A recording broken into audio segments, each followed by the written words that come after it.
No podcast Adu desta semana, vamos falar sobre a encruzilhada de como funciona a precificação do combustível. Nos últimos anos, os brasileiros estão sentindo no bolso a disparada dos preços da gasolina, do etanol, do gás de cozinha e do diesel. Mas como funciona a precificação desses produtos? Por que estamos pagando tão caro do combustível? Essas e outras questões serão debatidas nesse episódio do nosso podcast de hoje. Vamos ao debate. Eu, Paulo Samartim e a Cristina Segato damos as boas-vindas à nossa convidada de hoje.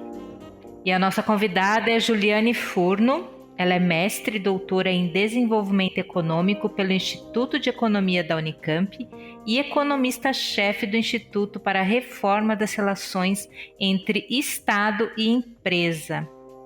Seja muito bem-vinda, Juliane. Tudo bem com você? Olá, muito obrigada. Obrigada pelo convite. Comigo tá tudo bem, espero que com vocês, com os ouvintes também. E é sempre bom retornar a atividades na minha querida Unicamp. Obrigada pelo convite. Juliane, a primeira pergunta é por que os preços estão subindo em disparada? O governo e a Petrobras afirmam que a causa é a disparada internacional do preço do petróleo. Há outro critério para definir preço do combustíveis em países produtores como o Brasil, além do preço internacional do petróleo? Sim, veja, ficou muito em voga a ideia de que anteriormente existia uma política artificial de determinação do preço dos combustíveis no mercado doméstico e que desde 2016, quando Pedro Parente assume a presidência da Petrobras e institui essa política de preços, que vigora até hoje, que é a política de paridade do preço de importação, o famoso PPI, que agora, então, os preços eles seguiam por uma lógica correta, né, a lógica própria do livre mercado. Então, antes existia uma política de controle de preços e agora o preço segue as diretrizes normais, técnicas e de livre mercado. A primeira ressalva importante é que não existe uma política técnica normal ou de livre mercado quando se trata de preço do petróleo. Ou seja, toda a política de preços de uma petroleira, ela é uma opção política. Então, não existia anteriormente uma política de intervenção e agora uma política de livre flutuação. Todas elas são opções que os governos, quando lidam, né, quando a gente está falando de empresas estatais, que os governos são acionistas controladores, todas as políticas de preço são opções, portanto, todas são opções políticas. Então, a primeira coisa para limpar esse meio de campo é que não era que antes existia uma opção ideológica e agora é a opção correta e técnica do mercado. Essa é também uma opção ideológica e também uma opção política. Acontece que essa se equipara a uma determinação que está muito mais ligada ao livre mercado, mas ela é também uma opção selada internamente. Digo isso porque não existe uma política correta que é adotada em termos internacionais. Veja, os países que têm estrutura produtiva petrolífera próxima à do Brasil, ou seja, que não são importadores líquidos de petróleo, ou seja, que não importam a maioria do seu combustível, o Brasil importa hoje mais ou menos 25% a 30% dos seus combustíveis, ou seja, ele é basicamente um produtor de petróleo. Países na mesma situação que o Brasil não adotam política de preço que equipara o preço doméstico ao preço internacional. Eles, em geral, fazem uma política de preços que é um mix, né? Uma política que leva em consideração vários elementos.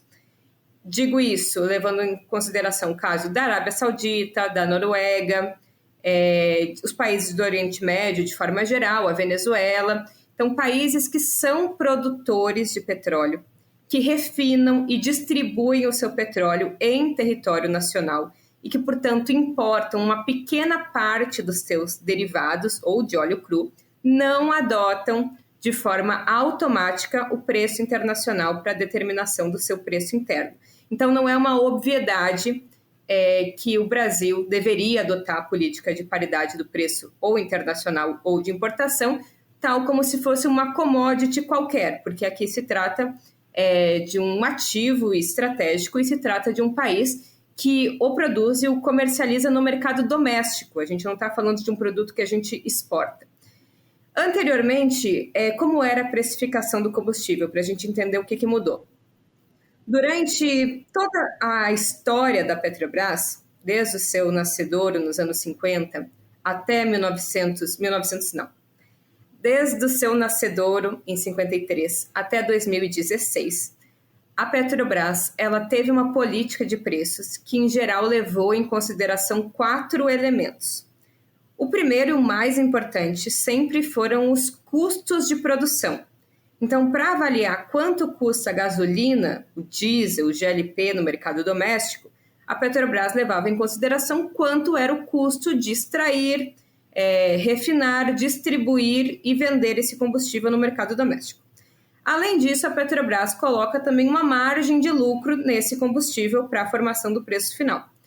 Também a Petrobras leva em consideração, mais do que a sua margem de lucro, também uma margem de lucro extra, que é o que ela prevê que vai ser necessário de ser feito de investimento para melhorar a estrutura produtiva, que vai ser pago também com a venda de derivados, além da captação de recurso em geral no mercado internacional. E, por fim, também o preço internacional, como uma referência, mas não como algo imediato. Ou seja, o preço internacional, sim, porque como uma empresa petrolífera que tem os seus ativos cotados na sua principal mercadoria, que é o petróleo, o preço internacional também conta, mas como mais um elemento da precificação e não como um elemento prioritário. Passado 2016, a política de preços da Petrobras, ela passa a ser radicalmente modificada e ela não leva mais em consideração os custos de produção. E sim, o preço do barril no mercado internacional, o preço do dólar, porque esse preço do barril é dado em dólar, portanto ele precisa ser multiplicado pela taxa de câmbio para ser cotado em reais, e os custos de importação. Essa talvez seja a maior jabuticaba brasileira. O que são os custos de importação? A Petrobras ela age como se a totalidade do combustível, dos derivados vendidos no mercado doméstico, fossem importados. Então, se efetivamente o Brasil importa em torno de 25%, 30% dos seus combustíveis, ela utiliza a referência dos custos para importar para a totalidade dos combustíveis que ela comercializa no mercado interno, não só para os 30% que efetivamente ela importa. Vou dar um exemplo. A gente está pagando o preço do barril no mercado internacional, mais a multiplicação pela taxa de câmbio, mais a margem que a Petrobras estipula de lucro, mais o custo de internalizar esse combustível, ou seja, o frete, o seguro cambial, os impostos de importação, o custo de internalizar, como se 100% desses barris estivessem vindo de fora.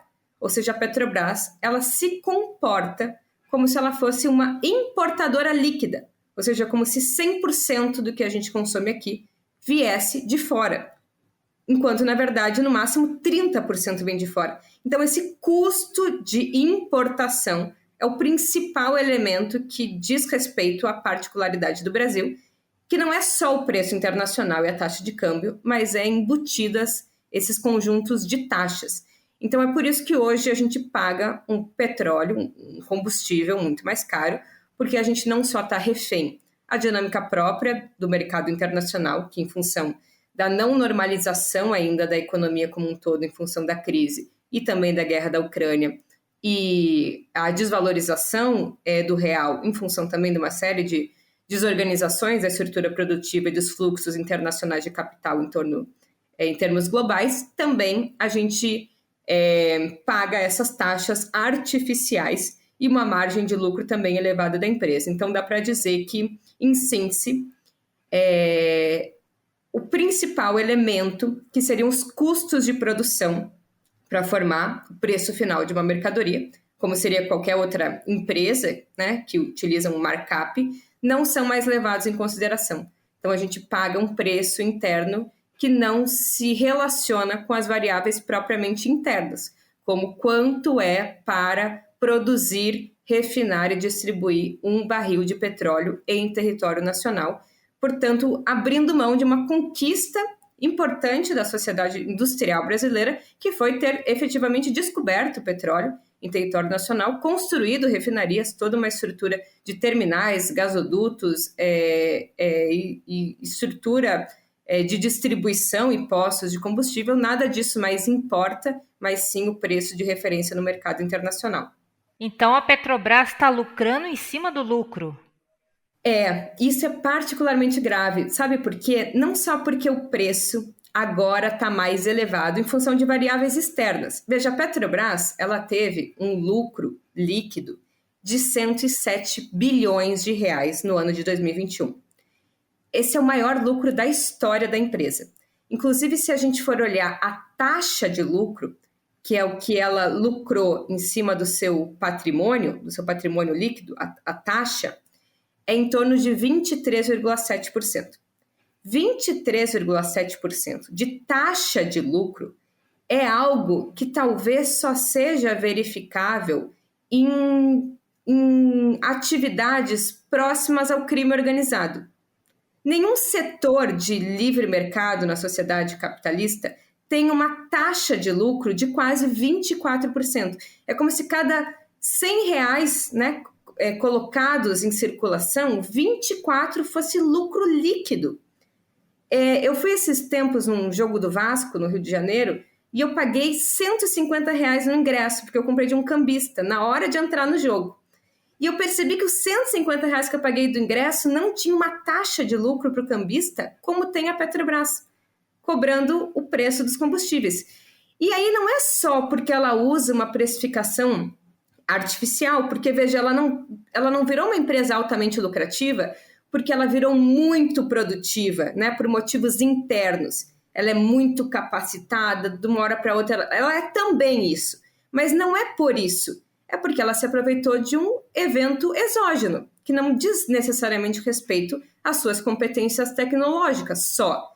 É porque o preço do barril está elevado no mercado internacional. Isso não tem nada a ver com a Petrobras ou com o mercado doméstico. Tem a ver com a retomada da demanda internacional, uma estrutura de oferta que não se normalizou, e agora a guerra, que em função das sanções contra a Rússia, também impactam a capacidade de ofertar a mesma quantidade de barris. Ou seja, não tem nada a ver com ela, mas ela está se beneficiando. Mas não só isso, e aí é um pouco o pulo do gato. Os custos de extração de petróleo no Brasil estão cada vez mais baixos, porque o Brasil descobriu o pré-sal no ano de 2017 e fez investimentos bilionários para poder descobrir essa riqueza e depois construir, por exemplo, todo um sistema de modernização das refinarias para ampliarem a capacidade produtiva e modernizarem a sua estrutura para refinarem o óleo do pré-sal. E hoje o pré-sal está num grau de maturação daquele investimento feito que os postos são altamente produtivos. Hoje, para vocês terem uma ideia, o Brasil é o segundo país que tem o menor custo de produção petrolífero do mundo. Ele só perde para a Arábia Saudita, em que, se você colocar um guarda-sol na praia, talvez saia petróleo. Para extrair um barril de petróleo, né, 159 litros de combustíveis da área do pré-sal, hoje sai por menos de $5, sem nenhum tipo de participação governamental. Menos de $5. Com todas as participações, inclusive custos de depreciação, custos financeiros, royalties, pagamento de participações especiais, o custo de extração de um barril, portanto 159 litros, sai em torno de $29. A Petrobras usa o preço internacional, que hoje é mais ou menos $80. Ou seja, a margem operacional da Petrobras é mais de 50%. Nem a cocaína talvez tenha essa margem de lucro. Então, não é só que os preços estão elevados, que já seria por si só um evento exógeno que ditaria que o lucro da empresa se dá em grande medida nos cobrando um combustível altamente caro em função de um evento que os brasileiros não têm nada a ver. Mas é mais do que isso, é que quanto mais está caro em reais para o brasileiro consumir 1 litro de gasolina, mais está barato em reais para a Petrobras extrair 1 litro de óleo da camada do pré-sal. Então ela está ganhando nas duas pontas, ela cobra mais caro e cada vez está mais barato para ela produzir. E isso é particularmente vantajoso para as empresas que são exportadoras de óleo cru. Hoje, o Brasil não exporta muito óleo cru. Vou repetir essa frase. O Brasil não exporta muito óleo cru, mas ele também tem aumentado a exportação de óleo cru em função do mercado internacional estar aquecido. Essas empresas e o comportamento hoje da Petrobras não são de serem vocacionadas para o desenvolvimento econômico interno, então elas se aproveitam desse cenário para exportar barris de óleo cru. 50% da exportação de barris de óleo cru são feitos por petrolíferas internacionais, embora elas não sejam nem 10% das empresas que extraem petróleo. Então, elas são poucas, mas elas já são 50% do total de óleo cru exportado. Olha a taxa de lucro extraordinária da renda petrolífera que essas empresas internacionais tiram do território nacional, porque elas extraem um petróleo a $29 um barril e exportam a $80. Isso é muito grave. Então, essa margem de lucro da Petrobras de 23,7% no ano de 2021, inclusive, é quase 4 vezes mais elevada a margem de lucro que as mesmas empresas petrolíferas tiveram no mesmo ano. A Shell, a Chevron, a BP, a Total tiveram uma média de lucro no ano de 2021 de 8,1%. Então, nada justifica que a Petrobras tenha uma margem mais de 3 vezes maior do que a margem de lucro das empresas do mesmo setor. Em geral, em termos de teoria macroeconômica, quando a gente fala em mercados oligopolizados, em estruturas de commodities, o normal é que as empresas do mesmo setor, que lidam com a mesma mercadoria, com a mesma precificação, tenham a mesma margem de lucro, uma margem de lucro muito parecida. E a Petrobras se destaca justamente por essa confluência de preços baixos na extração e preços altos na revenda. E isso só tem atendido ao interesse de quem, de fato, é acionista da empresa, que é quem se beneficia desses elevados lucros. Dos 107 bilhões que a Petrobras lucrou no ano de 2021, 101 foram distribuídos a títulos de pagamento de lucros e dividendos para os seus acionistas, sobrando quase nada para investimento, sendo que hoje a gente importa em torno de 25%, 30% de combustíveis refinados, justamente porque foram paralisadas as iniciativas de modernização e construção, ampliação da capacidade de refino, que é o gargalo da economia brasileira.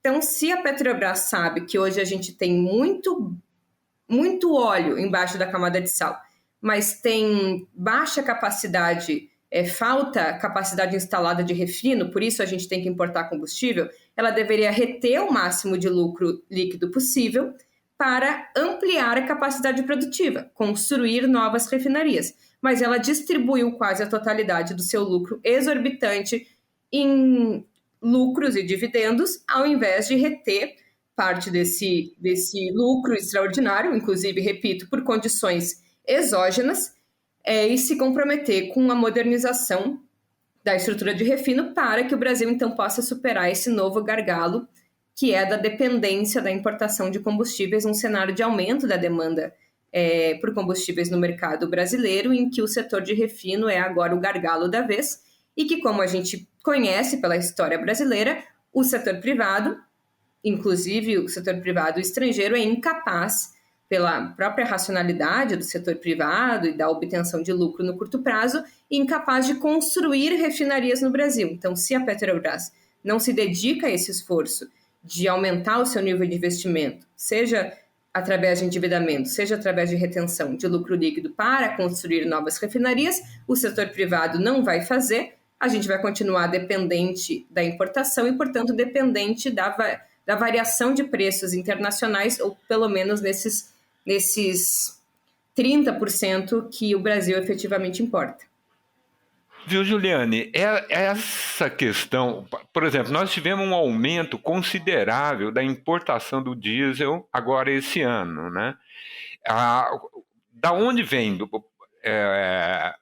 Falta de refinaria? O que é que está acontecendo? Em 2006, vocês vão lembrar, a Petrobras anunciou a autossuficiência energética no Brasil. Ou seja, toda a demanda por combustíveis brasileira era atendida pela Petrobras, né? Tanto a produção quanto o refino. Mas logo em seguida a gente perdeu a autossuficiência energética. Por um motivo bom, na verdade. O motivo bom era que a partir de 2006, principalmente, o Brasil passou a ter uma taxa de crescimento econômico mais acelerado e com mais inclusão social. Então, foi um período em que os salários passaram a crescer mais, houve uma política de valorização do salário mínimo, mais políticas sociais, mais inclusão social, e quanto mais há crescimento econômico, com redução das desigualdades e com inclusão social, mais aumenta o consumo per capita de energia. Ou seja, é um elemento positivo porque é um fato que diz respeito a um avanço civilizatório, né? É uma parte da população entrando no circuito, inclusive, do acesso aos direitos humanos, na medida em que a energia é um componente importante da vida na civilização urbana, né? E aí a Petrobras depois descobriu o pré-sal. A descoberta do pré-sal e o início do processo de produção do pré-sal, ele demorou em torno de 5, 6 anos para ter capacidade de comercialização. Então, a gente foi sentir, né, os efeitos do pré-sal ali a partir de 2011, 2012. Então, hoje o pré-sal ele já mostrou toda a sua capacidade de aumento na produção petrolífera brasileira, mas aquele aumento na demanda que a população brasileira vivenciou a partir desse período de crescimento com inclusão social foi gerar um gargalo justamente no refino. Porque a última refinaria que o Brasil construiu foi da década de 80. Nos anos 90 e no início dos anos 2000, não houve nenhuma construção de refinaria nova no país. E é engraçado que a abertura do mercado de petróleo e o fim do monopólio da Petrobras nos anos 90 foi justamente alçado sobre essa justificativa de que era importante quebrar o monopólio da Petrobras para ter abertura do mercado, para ter atração de investimento privado no Brasil. E o investimento privado nunca veio, né? Porque investimento não é troca patrimonial. Investimento é tudo aquilo que é feito para ampliação da capacidade produtiva. E teve a quebra do monopólio teve a quebra do monopólio do petróleo, e o setor privado nunca apresentou um projeto de construir uma refinaria no país. Aí, em 2012, vendo o problema do gargalo no setor de refino, ou seja, vendo que o Brasil já importava ali em torno de 15%, 20% de combustíveis, porque a demanda interna já era superior à capacidade de processamento de todo o óleo brasileiro, a Petrobras criou, né, no seu plano de negócios, um projeto de construção de 5 refinarias no Brasil. Uma delas é a refinaria Clara Camarão, que saiu no Rio Grande do Norte, mas ela é bem pequenininha. Depois tinha a refinaria Abreu e Lima, em Pernambuco, que saiu, mas saiu com só 1/3 da capacidade produtiva, porque também foi altamente criminalizada pela imprensa. Inclusive, ela teve um processo de revisão do total dos gastos da refinaria, justamente porque ela foi construída e logo em seguida foi compreendido que o petróleo do pré-sal era muito maior do que se estimava no início, portanto foi refeito o projeto de Abreu e Lima para que ela aumentasse a capacidade produtiva, e aí a mídia usou essa revisão de gastos do projeto como uma forma de criminalizar a obra, como se ela tivesse sido superfaturada, e depois de 1/3 da instalação feita, a Operação Lava Jato contribuiu para a criminalização e a paralisação do restante da capacidade de produção que a refinaria iria gerar. Teve o Comperj, que também acabou não saindo do papel, né? Até hoje tem obras paradas. E tinha as refinarias Premium 1 e 2, que iam ser feitas no Ceará e no Maranhão, que inclusive iam produzir combustíveis para serem exportados, numa tentativa de romper a própria lógica de feições coloniais brasileiras, de que o Brasil sempre exporta produto primário, de baixo valor adicionado. Essas refinarias iam ser exclusivas para exportar produto de alto valor adicionado, porque seria petróleo ao invés de cru, petróleo refinado. Acontece que esses empreendimentos, fora Abreu e Lima, com um pedacinho só, e a Clara Camarão, que é muito pequeno, acabaram não saindo do papel por vários motivos, inclusive depois do impeachment em 2016, e esses projetos seguiram parados, né? Hoje, inclusive, o investimento no setor de refino na Petrobras, ele é tão pequeno, que se você vai no site da Petrobras, na aba Investidores, e pega o gráfico de investimento por área, ele não aparece no gráfico. Ele é estatisticamente tão irrelevante que se você faz um gráfico por barras, a barra do refino não aparece, ela não tem escala. Ou seja, houve um desmonte completo do que era o principal gargalo do setor petrolífero, que era justamente o refino. Isso não foi feito por desatenção, né, ou qualquer outra tentativa aqui de amenizar esse fenômeno, mas como uma estratégia. Porque para a política de paridade de importação poder ser justificada, a Petrobras, em 2016, fez a seguinte opção. Ela reduziu a capacidade de processamento de gasolina, diesel e GLP das suas refinarias. Ela pode utilizar até 93% da capacidade instalada das suas refinarias por motivos de segurança. Então, não pode chegar a 100%, porque precisa fazer regime de turno, precisa fazer pausas de produção por motivos de segurança, mas a capacidade de refino chegou a 70% só dos 100% que ela poderia chegar. Então a Petrobras ela fez uma opção aqui, claro, a mando do governo federal, que é o seu acionista majoritário, isso no governo Temer ainda, de abertura forçada de concorrentes para ela própria. Porque todo o petróleo, o combustível que o Brasil importava, que era adicional ao que era a demanda brasileira, quem fazia essa importação era a Petrobras. Então, o Brasil consumia 100, a Petrobras só produzia 80, os 20 que faltava era a Petrobras que importava e colocava no mercado nacional. Inclusive, foi isso que ensejou as críticas contra a Dilma, porque a Petrobras, durante o período de preços mais elevados, importava esse combustível a um preço mais caro e vendia, né, estes 20% que faltavam a um preço mais barato. Isso reduziu o lucro da Petrobras, mas nunca a gerou prejuízo.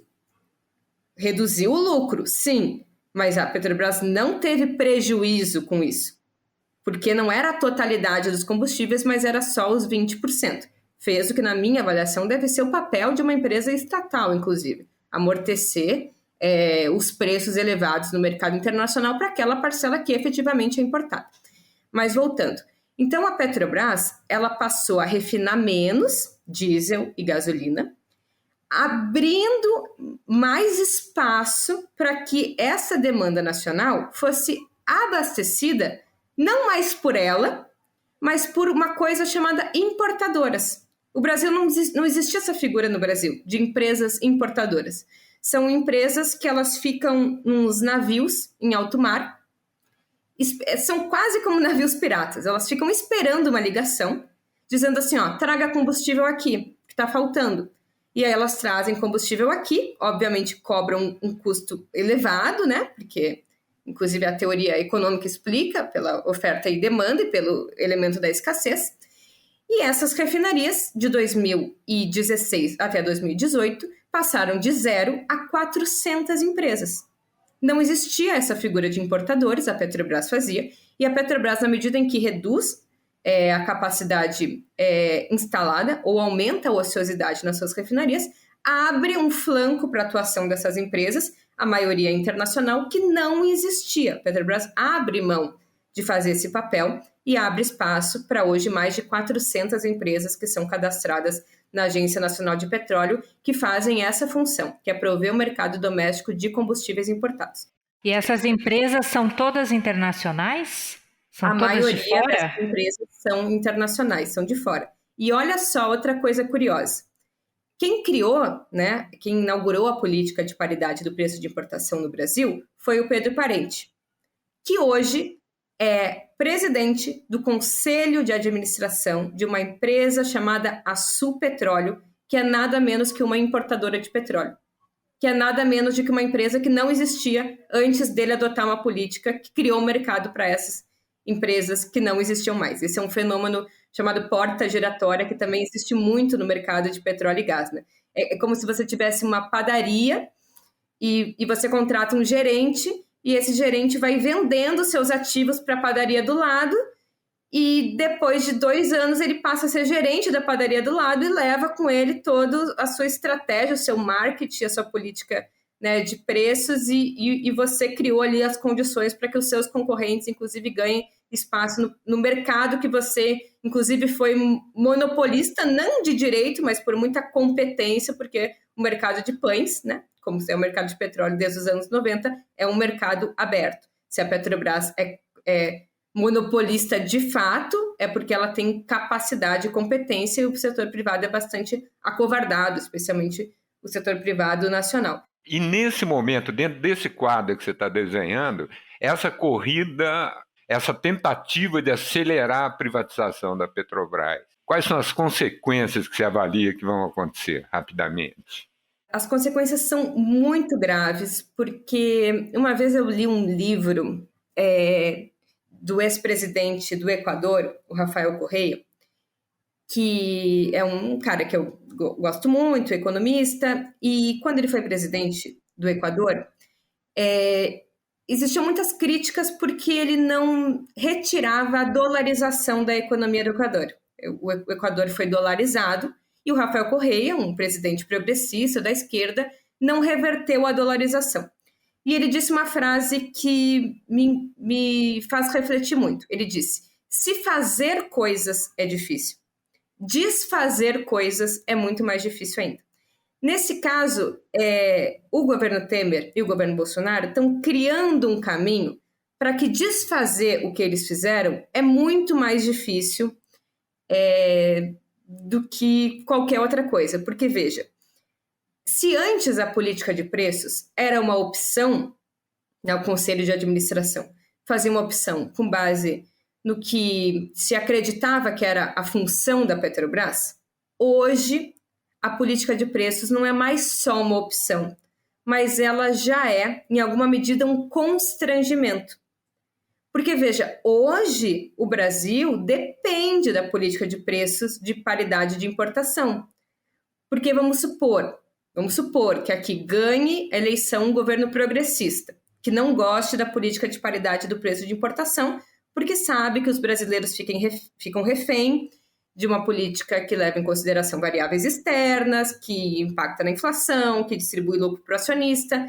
Mas o que ele vai fazer agora que existem 400 empresas que vivem de importar combustível? Elas vivem de importar combustíveis. E elas vivem disso porque o preço que a gente paga no mercado doméstico é o preço que elas importam lá fora e vendem aqui dentro. Se a Petrobras passar a fazer uma política que não é mais a política ligada ao preço internacional, mas uma política que leva em consideração os custos domésticos, essas 400 empresas vão precisar sair do Brasil. Ou elas vão quebrar, elas não vão mais poder atuar no mercado nacional. São provavelmente 400 empresas que vão fazer lobby, pressão política, desestabilizar as forças do governo. Mais do que isso, talvez mais importante, hoje já existe uma refinaria privatizada, que é a refinaria da Bahia. E há uns dias atrás, a refinaria do Ceará também foi privatizada. A refinaria Regap, em Minas Gerais, também está sendo privatizada. Essas refinarias privatizadas, elas compram barris de petróleo das suas empresas ou matrizes ou de fornecedores internacionais. Portanto, elas também dependem do preço internacional. Elas não podem comprar de países estrangeiros que vendem pelo preço internacional e utilizarem uma política de preços domésticos que é inferior ao preço internacional. Então, veja, é uma sinuca de bico que eles vão deixando as forças progressistas no Brasil, que agora modificar essa política envolve uma correlação de forças muito mais difícil que uma opção só do Conselho de Administração.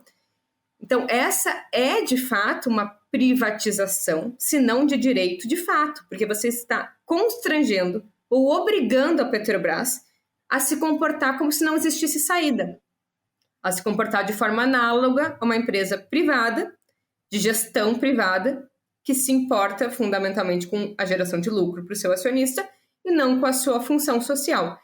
Então, a reversão desse quadro vai exigir correlação de forças, vontade política e capacidade de sustentação social, política e de forças econômicas muito maior do que anteriormente, que era só uma opção do Conselho de Administração.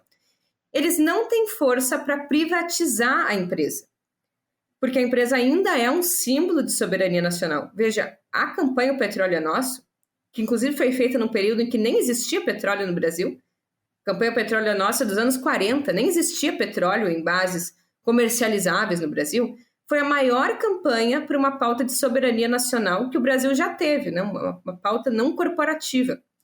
Então, ainda reina no imaginário social uma imagem de que a Petrobras é um símbolo, né, do Estado Nacional. Então, talvez nem vale a pena enfrentar o esforço político de privatizar de direito a Petrobras. E talvez nem precise tanto, porque basta desmantelar, desverticalizar a empresa, vender as suas subsidiárias, né? Hoje as refinarias, mas já foi a BR distribuidora, já foram os terminais, os gasodutos, as fábricas de fertilizantes, que inclusive foram vendidas para grupos que hoje os seus CEOs eram os diretores de produção na época em que esses campos foram vendidos, né? Se a gente fosse entender no sentido mais lato também o que é corrupção, essas coisas são talvez muito mais significativas de entrega do patrimônio público do que só desvio efetivamente de recursos, né? Mas há ainda uma blindagem assim, no entendimento do que são crimes de lesa pátria. Esse fenômeno da privatização, que é você apequenar a empresa, subfinanciar a empresa, garantir que ela opere com uma lógica de mercado e que, no fim das contas, ela se comporta de forma análoga a qualquer outra empresa privada. Ela já não tem mais uma vocação de resolução de problemas estatais. Então, eu diria que a privatização está acontecendo, ainda que ela seja um processo diferente do que é efetivamente a venda. Apesar de que hoje, não sei que dia é hoje, que está sendo gravado, mas hoje a Petrobras também efetivamente já entrou na pauta de desestatização, mas talvez mais como uma tentativa de avisar ao mercado que o governo Bolsonaro ainda pode ser crível no próximo mandato, porque ele tem compromisso com a agenda liberal, do que efetivamente caminhar a passos largos, porque envolve muito custo político. Juliane, muito obrigada pela participação. Chegamos ao final desse episódio. Por favor, fique à vontade para se despedir dos nossos ouvintes, deixar sua mensagem. Obrigada, gente. Eu que agradeço. É um prazer falar com vocês.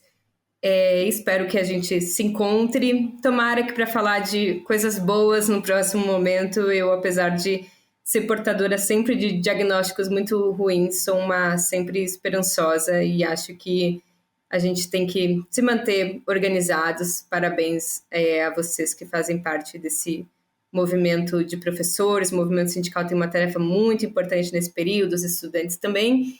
E a gente, quando se une, faz história. Acho que a história mostrou que cada um sozinho é pouca força, mas a gente junto consegue fazer a roda da história girar para outro lado. Então, tomara que esse papo sirva para a gente conversar com mais gente e pensar que esse é um momento importante do Brasil e que a sociedade brasileira sofre grandes ataques e que é a tarefa de cada um de nós dar o pouco que nos cabe, nos doando por inteiro, para que esse retrocesso não atinja o pouco que nos restou ainda de Estado Nacional.